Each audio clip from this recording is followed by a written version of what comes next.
Hello, this is Dr. Jeon Inseong from Dental Bean. Today's patient is a 58-year-old female. The patient previously had a one-piece bridge spanning from number 12 to number 25, and she has a history of undergoing 2 apicoectomies on number 24 and number 25 at a university hospital. However, due to recurrent infection, these teeth must be removed today. Fortunately, number 11 and number 12 are in good condition, so we plan to cut the bridge. At this point, we will be placing a total of 3 implants.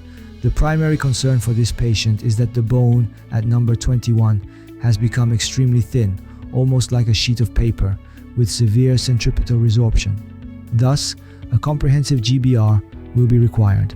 For number 24 and number 25, an immediate implant placement after extraction should be possible. Our plan for today is to place 3 implants in total.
치아가 없는 부위에 뼈가 얇아지기 시작하거든요.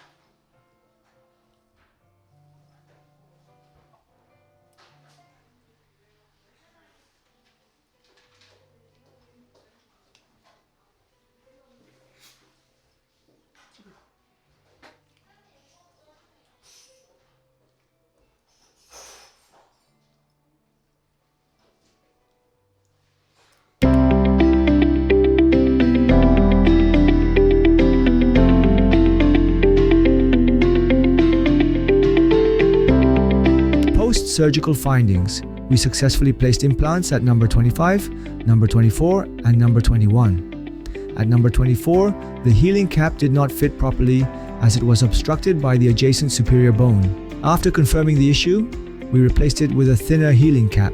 At number 21, we performed precise GBR and used a wide cover cap. For number 25, which previously underwent endodontic treatment at the university hospital, and apicoectomy was performed. The implant was stably positioned well bicortically. As a result, the implant extended approximately 2 mm into the sinus, and we grafted xenograft material into the buccal gap distance. Now, let's review number 24. There are no particular issues. Preoperative CT scans showed that the buccal bone was very thin, so we intentionally drilled palatally for a more stable placement. The anterior region was somewhat challenging due to extremely thin bone. Significant amount of bone grafting was done on the labial side and placed a wide cover cap with a 4 mm over contour, allowing for sufficient xenograft placement. Additionally, we precisely sutured the soft tissue over the wide cover cap. Thank you.